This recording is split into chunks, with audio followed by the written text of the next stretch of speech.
উদ্দেশ্য হচ্ছে ইসলামের বিজয়, মুসলমানদের বিজয়। তো স্বাধীনতা সার্বভৌমত্ব রক্ষার জন্যে যারা জীবন দিয়েছেন, শহীদ হয়েছেন, তাদের অবদান ইসলামে কম নয়।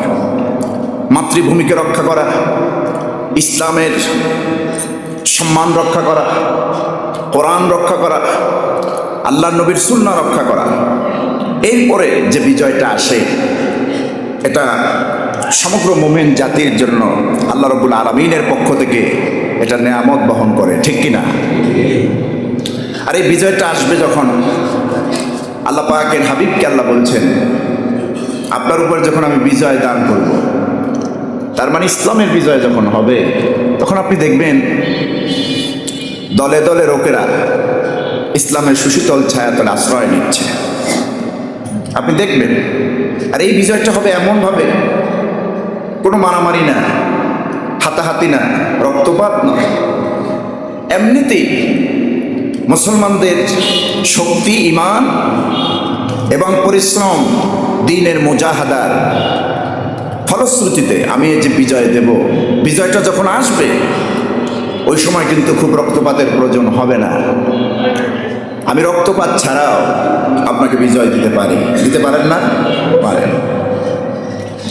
সূরাতুন নাসরের মধ্যে আল্লাহ পাক এ কথাই তুলে ধরলেন, বিজয় আসে আল্লাহর পক্ষ থেকে। বিজয় আসে কার পক্ষ থেকে? আল্লাহর পক্ষ থেকে। কোরআনে কারিমে আল্লাহ রাব্বুল আলামিন সূরাতুন নাসরের ভিতরে জানাই দিয়েছেন, বিসমিল্লাহির রহমানির রহিম, ইযা জাআ নাসরুল্লাহি ওয়াল ফাতহ ওয়া রাআইতান নাসা ইয়াদখুলুনা ফি দীনিল্লাহি আফওয়াজা فسبح بحمد ربك واستغفر إنه كان توابا।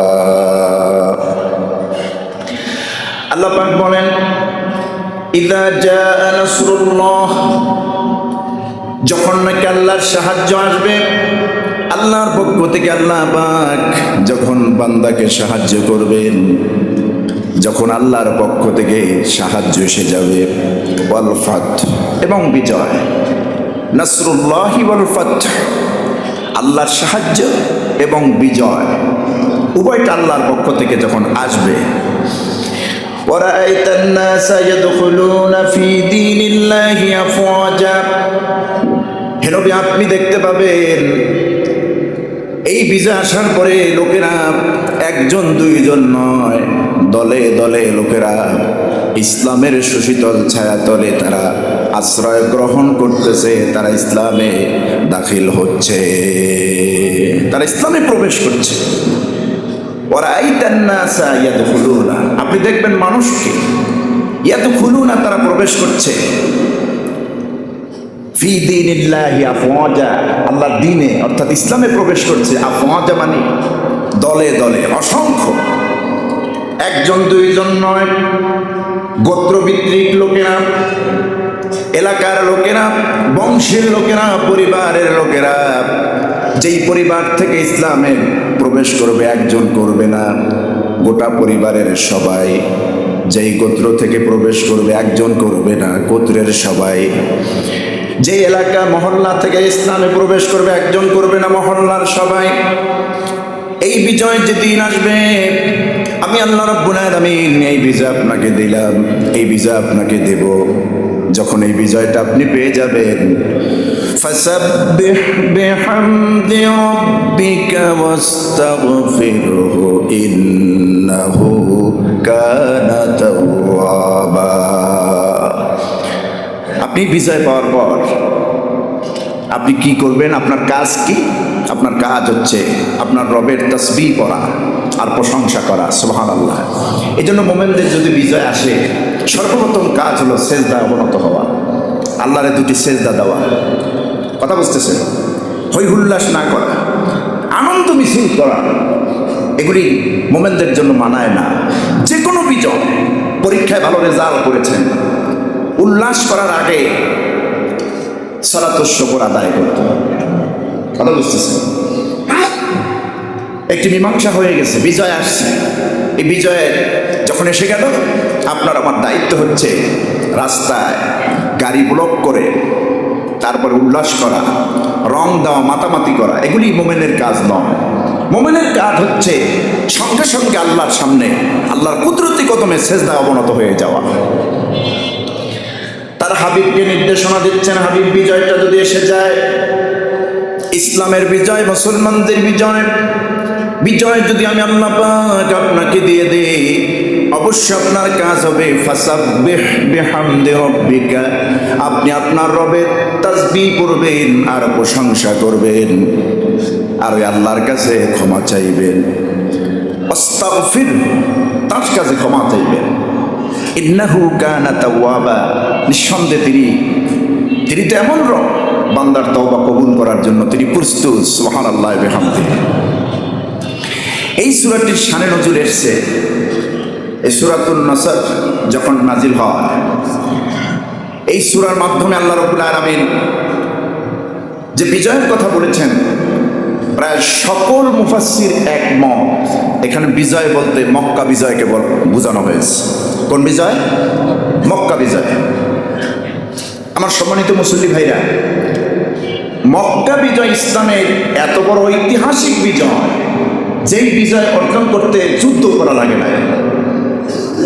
মক্কা বিজয়কে কেন্দ্র করে রক্তপাত হয় না, মুসলমান শহীদ হয় না, কাফের কতল হয় না।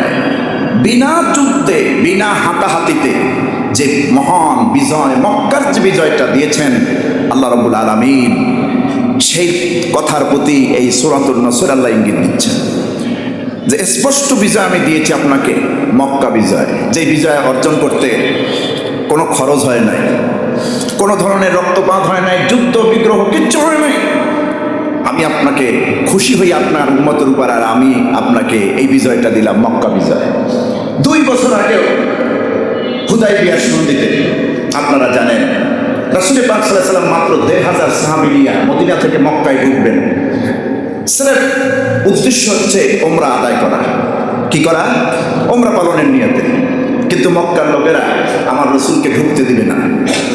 তখন তো যুদ্ধের দামামা বেজে গেল। আমরা আসছি মক্কায় কাবা ঘর তাওয়াফ করতে, ওমরা করতে, আর তোমরা ঢুকতে দিবে না, এটা তো হয় না, তাহলে যুদ্ধ হবে।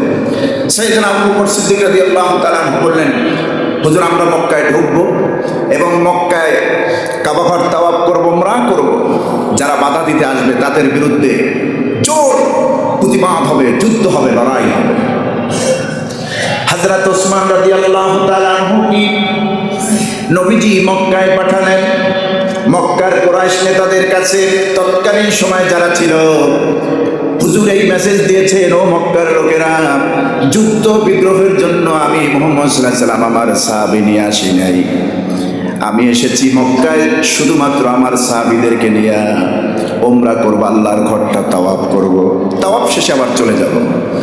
কথা বুঝতেছেন তো? দেখা গেল এক পর্যায়ে তাদের মধ্যে একটা সন্ধি হলো, হুদায়বিয়ার সন্ধি, ইসলামের ঐতিহাসিক সন্ধি। 10 বছর একটা শান্তি চুক্তি হলো মক্কা মদিনার মধ্যে, মক্কাদের সঙ্গে। কিন্তু পরক্ষণে এই সন্ধি চুক্তি তারা লঙ্ঘন করলো। আল্লাহ রাব্বুল আলামিন তার হাবিবকে বলছেন, হাবিব, ওরা চুক্তি লঙ্ঘন করেছে।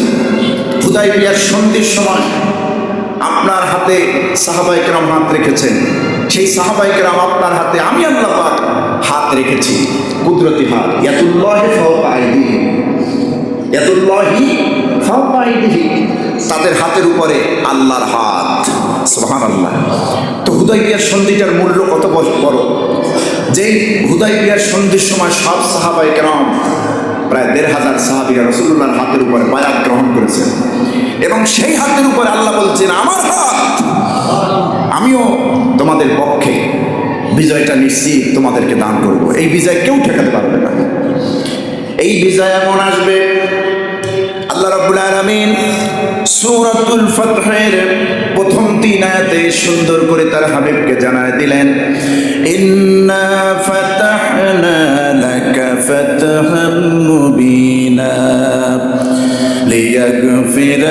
লাকাল্লাহু মা তাকদ্দামা মিন যামবিকা ওয়া মা তাআখার ওয়া ইউতিম্মা নি'মাতাহু আলাইকা ওয়া ইয়াহদিয়াকা সিরাতাম মুস্তাকিমা ওয়া ইয়ানসুরাকা আল্লাহু নাসরান আজিজা।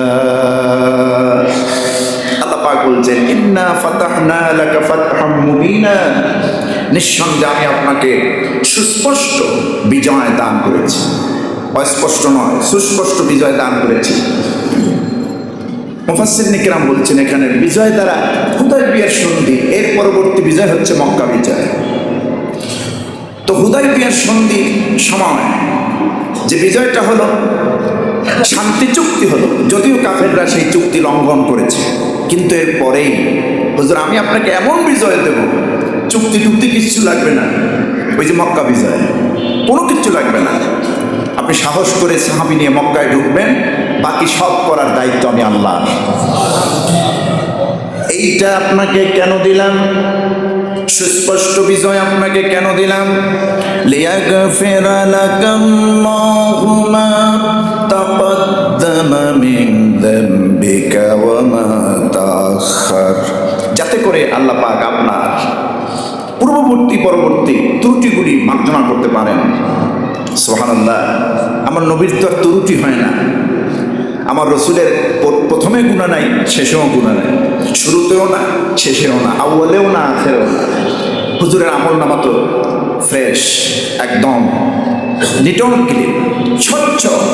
তারপরে এই কথার মানে হলো, এর মানে হলো আপনার সাহাবীরা যারা, আপনার সঙ্গে যারা আছে, আমি আল্লাহ রাব্বুল আলামিন চাইলে আপনাকে আপনার সঙ্গীদেরকে আমি এভাবে মাফ করব, বিজয় দান করব।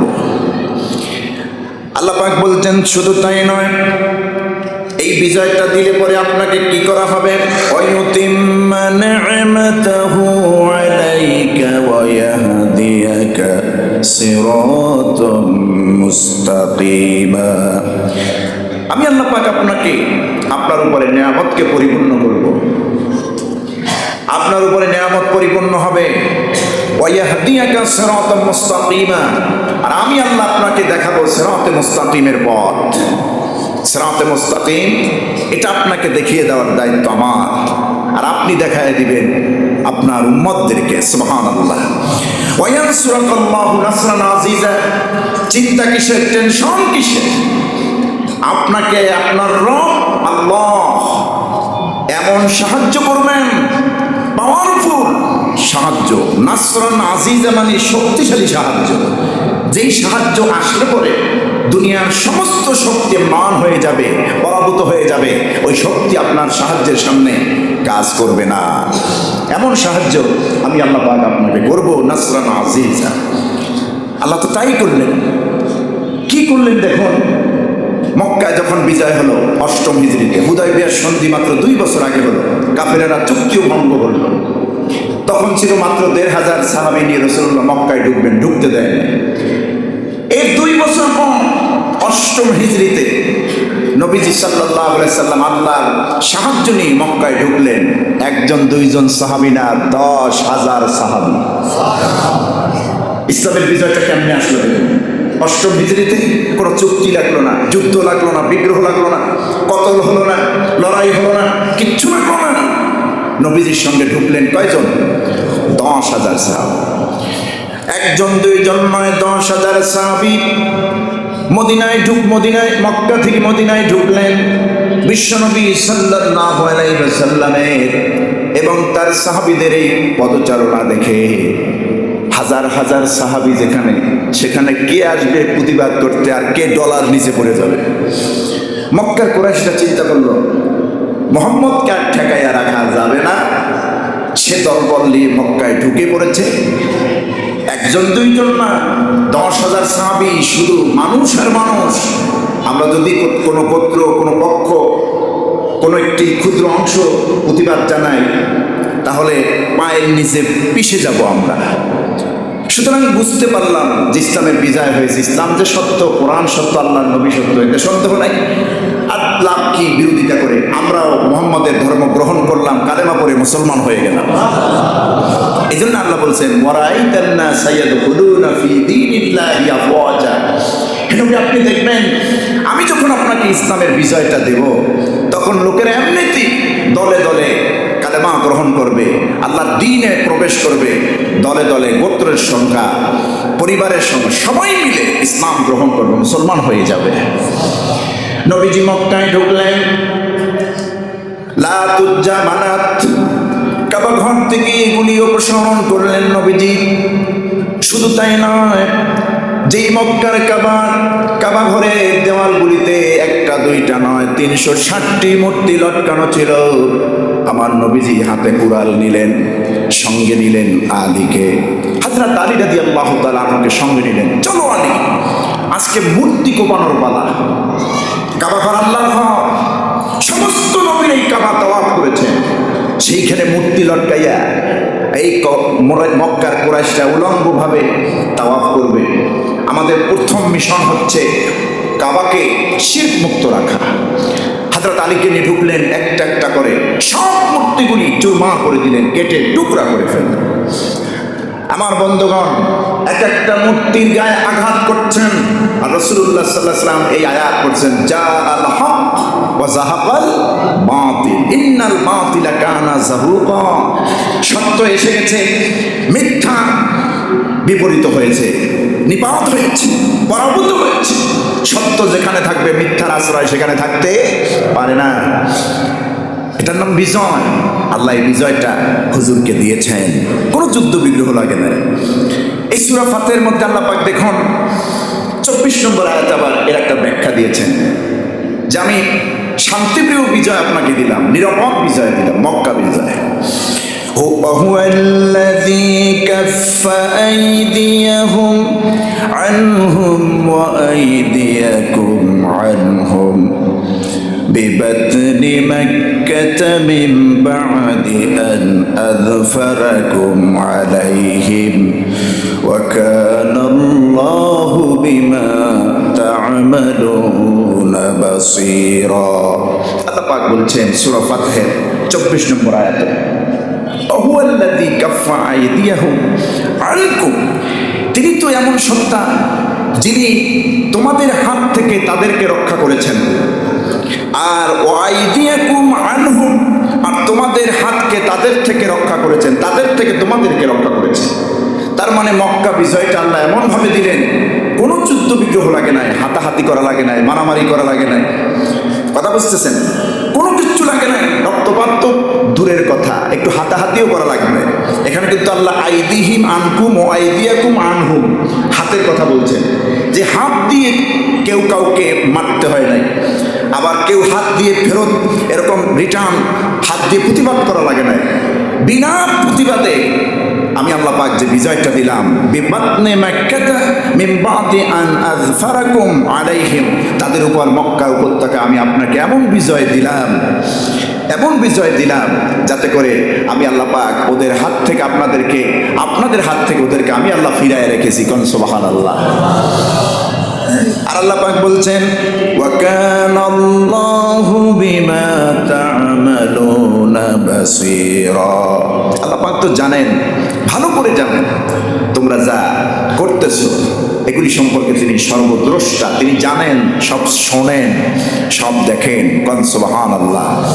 এই জন্য আমরা বিজয় পেলে, কোনো ধরনের বিজয় পেলে আমরা শুকরগুজারি হব কার? শুকরিয়া আদায় করবো কার?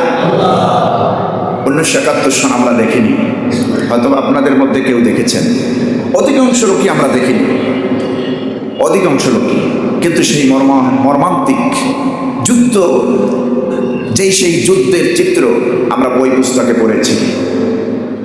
আহা, কত মা বোন জীবন দিয়েছেন, দেশের তরে জীবন দিয়েছেন, মাতৃভূমির জন্য, সীমান্ত রক্ষা করার জন্য। বুখারী শরীফের একটি হাদিস আপনাদেরকে, মুসলিম শরীফের একটি হাদিস শোনাচ্ছি। হযরতে সালমান ফারসি রাদিয়াল্লাহু তাআলা আনহু হাদিস কেন বর্ণনা করেছেন।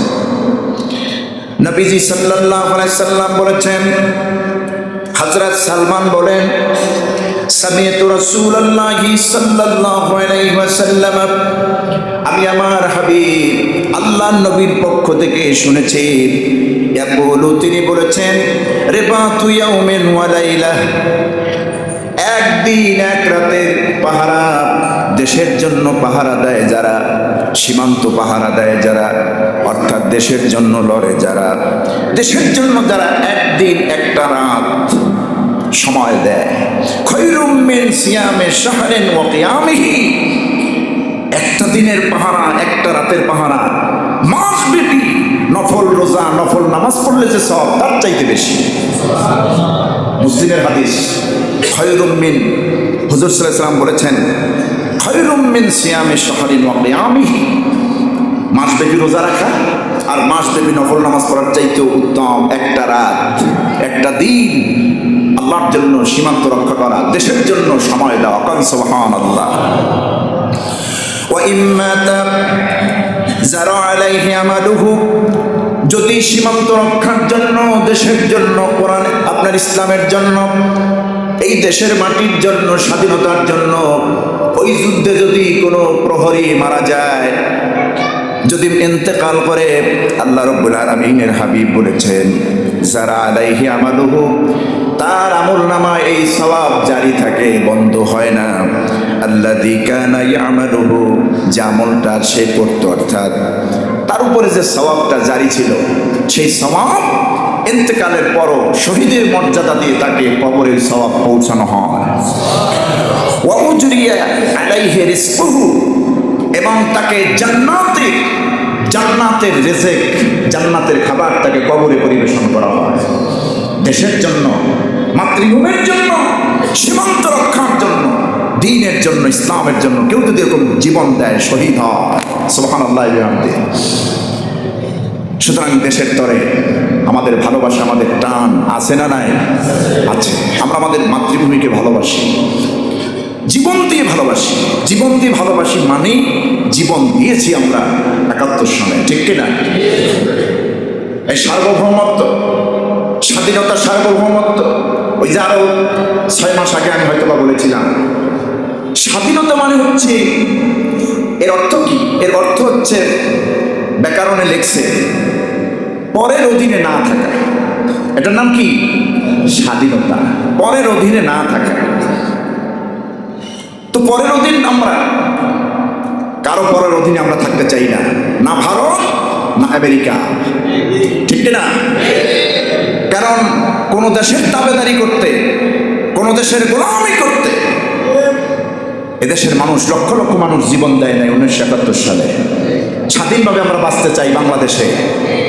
আমরা বন্ধু প্রীতিম, সহানুভূতি, সৌহার্দ্য, ভালোবাসার সম্পর্ক বজায় রাখবো সব দেশের সাথে। সব দেশ আমাদের বন্ধু, কোনো দেশ আমাদের প্রভু নয়। যারা এই দেশকে বিকিয়ে দিবে, যারা এই দেশকে গোলামীর জিনজিরে পরাভূত করবে, পরিণত করবে, ওই দেশ, ওই লোকগুলিকে আমরা পরিত্যাগ করব। ওই লোকদেরকে আমরা ঠাই দেব না, ঠিক কিনা? এই দেশ যারা বিক্রি করবে, হোক ভারতের কাছে, হোক আমেরিকার কাছে, যেই করবে, কারণ এই দেশ আমাদের সবার। এই দেশ কি? সবার, আমাদের সবার। দেশের স্বাধীনতা, সার্বভৌমত্ব রক্ষা করা আমাদের সকলের ইমানই দায়িত্ব। সম্মানিত ভাইরা, সুতরাং আপনাদেরকে বলবো, ১৬ই ডিসেম্বর আসলে শুধুমাত্র পতাকা নিয়ে শহীদ মিনারে যাবেন, স্মৃতিসৌধে যাবেন, যান আপনারা, কিন্তু এর আগে শহীদদের জন্য একটু দোয়া করবেন, ইসালে সওয়াব করবেন, তাদের কবরগুলিতে সওয়াব পাঠাবেন। এটা মোমেন্ট হিসেবে আমাদের দায়িত্ব, ঠিক না? এটা দায়িত্ব। সর্বপ্রথম আল্লাহ শুকরিয়া আদায় করে তাদের জন্য সওয়াব পাঠানো। এরকম বিজয় আসবে, যেই দেশ ইসলামের বিজয় হয় নাই, মুসলমানদের বিজয় হয় নাই, ওই দেশে মুসলমানদের বিজয় হবে। কেমনে বিজয় হবে? রক্তপাত করেছেন 10 বছর আগে, 20 বছর আগে, 50 বছর আগে, কিন্তু বিজয়টা দিবেন আরো 5 বছর পর, 10 বছর পর। এটা আপনি কল্পনাও করতে পারবেন না। রক্তপাত করলেন, জীবন দিলেন ইসলামের জন্য, কোরআনের জন্য, আল্লাহর জন্য। একেবারে সাডেনলি হঠাৎ করে আপনার মুহূর্তের মধ্যে আপনাকে বিজয়টা দিয়ে দেবে, বিষয়টা এরকম নয়। অনেক বছর আগে আপনি দিনের জন্য, আমি দিনের জন্য, আপনারা আমরা যা শ্রম দিয়েছি, রক্ত দিয়েছি, জীবন দিয়েছি, এর প্রতিফল আল্লাহ পাক দিবেন, এটা আল্লাহর ওয়াদা। দিবেন, সময় লাগতেও পারে, নাও লাগতে পারে। এটা কার ওয়াদা? আল্লাহর ওয়াদা। বিজয় আসবেই, মুসলমানদের বিজয় কি আসবেই, আমরা সে আকাঙ্ক্ষাই করি ইনশাআল্লাহ। বাংলাদেশের সব বিজয় হয়েছে, এখন ইসলামের বিজয়ের দরকার, ঠিক কিনা আমার বন্ধুগণ? কোরআনে কারীম আল্লাহ রাব্বুল আলামিন বলেন, ওয়ালা তাহিনু ওয়ালা তাহজানু ওয়া আনতুমুল আ'লাউনা ইন কুনতুম মুমিনিন। সূরা আলে ইমরানের 139 নম্বর আয়াত আল্লাহ পাক বলেছেন, তোমরা ঘাবড়িয়ে যেও না, দুর্বল হইও না, চিন্তা করো না, টেনশন করো না, বিজয়টা আমি আল্লাহ পাক তোমাদেরকে দেব, ইন কুনতুম মুমিনিন, যদি তোমরা খাঁটি ইমানদার হতে পারো। খাঁটি ইমানদার হলে দিন শেষে বিজয়টা আমি কাদেরকে দেব? তোমাদেরকে দেব, এতে কোনো সন্দেহ নাই। কারণ তোমাদেরকে বিজয় দেওয়া, সাহায্য করা আল্লাহ হিসেবে আমার দায়িত্ব। وَكَانَ حَقًّا عَلَيْنَا نَصْرُ الْمُؤْمِنِينَ। সূরাতুর রুমের 47 নম্বর আয়াতে, এই নম্বর আয়াতের নম্বর বলে দেওয়া লাগে। অনেক মুসল্লিরা আবার এগুলি নোট করে, কথা বুঝতেছেন? সবাই তো এক জাতের না, এক ধরনের না। এগুলি আবার ওনারা নিয়ে এই কথাগুলি আবার নোট করে, ওনারা পড়াশোনা করে, দেখে, এটা ভাবে। আলহামদুলিল্লাহ, এগুলি ভালো। তো আল্লাহ রাব্বুল আলামিন বলছেন, মুমিনদেরকে সাহায্য করা এটা আমার দায়িত্ব। কোন সুবহানাল্লাহ। তা আমাদেরকে আল্লাহ সাহায্য করবেন না? করবেন। মাতৃভূমির জন্য, বাংলাদেশের জন্য, স্বাধীনতার জন্য জীবন একবার দেওয়া হয়েছে। এই স্বাধীনতার সার্বভৌমত্ব রক্ষার জন্য প্রয়োজনে আমরা আবারও জীবন দেব। কাউকে আমাদের স্বাধীনতা সার্বভৌমত্ব ছিনিয়ে যেতে দেব না, ঠিক কিনা? এতে আমরা রাজি তো ইনশাআল্লাহ? এভাবে যদি আমরা করতে পারি, আল্লাহ বলছেন আসবে সাহায্য, সেই সাহায্য আমি দেব। নাসরুম মিনাল্লাহি ওয়া ফাতহুন করিব ওয়া বাশশিরিল মুমিনিন। হে নবী, আপনি মুমিনদেরকে জানায় দেন আল্লাহর সাহায্য এবং বিজয় খুবই কাছাকাছি, ভয় পেও না। তোমার পূর্বপুরুষরা জীবন দিয়েছে, বিজয়ের মালাটা তোমরা পরবা। তোমার বাপ জীবন দিয়েছে ইসলামের জন্য, তোমার বড় ভাই জীবন দিয়েছে, তোমার পিছনের লোকেরা, তোমার আগের লোকেরা জীবন দিয়েছে। আর বিজয়ের ফলটা তোমরা ভক্ষণ করবা, গ্রহণ করবা। সেই বিজয়, সেই সাহায্য আল্লাহর পক্ষ থেকে খুবই নিকটে, খুবই তাড়াতাড়ি আসবে, এতে কোনো সন্দেহ নাই।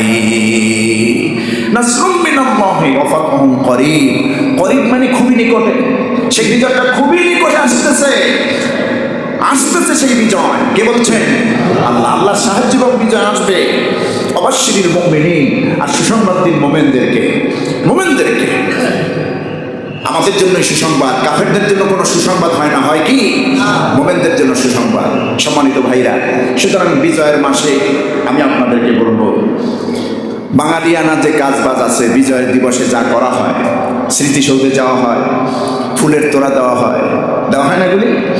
এগুলি আমি নিষিদ্ধ করবো না, আর করতেও বলবো না, এটা আপনার বিবেকের কাজ। কিন্তু আমি যেটা বলবো সেটা হচ্ছে তাদের জন্য একটু দোয়া করা। সর্বপ্রথম তাদের জন্য কি করা?